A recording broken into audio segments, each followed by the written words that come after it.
Mchambuzi Ramadhani Mbwaduke ameitaja timu ya Yanga kama ni miongoni mwa timu bora na hatari katika bara la Afrika. Hii ni kwa mujibu wa michezo mbalimbali ambao wamecheza kunako ligi kuu ya kandanda nchini Tanzania, ikilinganishwa na timu nyingine zote zinazopatikana katika bara la Afrika na namna ambavyo zimecheza na kujikusanyia pointi katika mashindano mbalimbali hasa katika mataifa yao. Ramadhani Mbwaduke amesema katika bara zima la Afrika, Yanga Afrika kutoka Dar es Salaam ndio timu pekee ambayo imeonyesha uwezo mkubwa tofauti na vilabu vingine vyote vinavyopatikana katika bara la Afrika. Mbwaduke ameona nini na ameichambua vipi? Ni ukaribishe moja kwa moja mtazamaji wa Makweme Sports katika taarifa hii na mahojiano maalum ambayo nimefanya na Ramadhani Mbwaduke akiwa anaichambua timu hii ya Yanga na namna ambavyo anaamini ni bora kwa sasa barani Afrika kuliko timu yeyote katika ligi tofauti. Usisahau kusubscribe na kugonga alama kengele ili wa kwanza kuzipata taarifa mbalimbali za kimichezo kutoka hapa Makweme Sports. Makweme Sports, sisi ni michezo. Timu zinazoongoza kwenye ligi zao katika ligi kuu 10 bora, hakuna yenye performance kama ya Yanga. Nikisema ligi kuu 10 bora, na maanisha ligi kuu ya Misri, ligi kuu ya Morocco, ligi kuu ya Algeria, ligi kuu ya Tunisia, alafu kuna ligi kuu Tanzania bara ambayo ni ya 6, alafu kuna ligi kuu ya Angola, kuna ligi kuu ya Jamhuri ya Kidemokrasia ya Kongo, kuna ligi kuu ya Sudani, kuna ligi kuu ya Ivory Coast. These are the best 10 leagues kwa Afrika hivi sasa kwa mujibu wa CAF. Hakuna timu inaongoza kwa performance kama Yanga. Lakini hata duniani kote sasa unazungumzia kwenye ligi 5 bora za mabara yote. Ukisema mabara yote mwingine atashtuka, duniani ni rahisi. Chini ya mwavuli wa FIFA tunapozungumza duniani, tunazungumzia CAF ambao nimesema ligi 10 bora nimeangalia.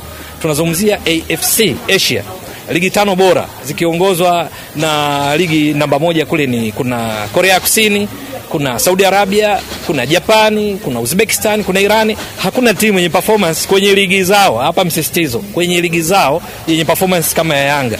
Nenda Ulaya, UEFA, unazungumzia ligi 5 bora. Hapo unazungumzia ligi kuu ya Italy, unazungumzia ligi kuu ya England, unazungumzia ligi kuu ya Spain, unazungumzia ligi kuu ya Ujerumani, ligi kuu ya Ufaransa. Hakuna timu kwenye ligi zao msisitizo yenye performance kama Yanga, kwa sababu hata timu kama Liverpool ndio inaongoza ligi kuu England.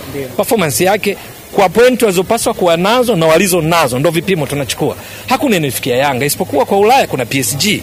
Yenyewe imecheza mechi 26, ilipaswa kuwa na point 78, ina point 68.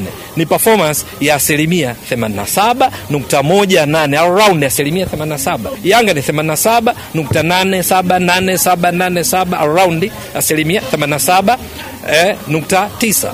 Lakini kwa Afrika inayofuatia ni TP Mazembe ya Kongo. Imecheza mechi 19, matarajio ina pointi 57 kwa sababu 19 mara 3. Yenyewe ina pointi 50. Ni performance ya 87.72. Kwa hiyo tukizungumza timu 3 duniani kwenye ligi zao zinavyoperform katika duniani, kwa Afrika nimesema ligi 10, kwa duniani huko nimetaja Ulaya, nimetaja Asia, sikutaja kwingine. Kuna CONCACAF ambayo tunazungumzia Amerika ya Kati, Kaskazini na Caribbean. Kwenye ligi 5 bora za CONCACAF ambapo unazungumzia ligi kama Mexico, ligi kama Marekani, ligi kama Nicaragua, Honduras, hakuna timu yenye performance ya kufikia 87.8. Lakini unazungumzia CONMEBOL, Amerika Kusini, kule unazungumzia Brazil, unazungumza Argentina, unazungumza Colombia, unazungumza Paraguay, unazungumza Ecuador. Hakuna timu kwenye ligi yake msisitizo yenye performance kama ya Yanga. Unakwenda OFC, Oceania, kule unazungumzia ligi kama ya visiwa vya Solomon, unazungumzia Tahiti, unazungumzia Fiji. Hakuna, zipo nchi kama Vanuatu. Hakuna timu kwenye ligi 5 bora za OFC ambayo kwenye ligi yake na performance kama Yanga.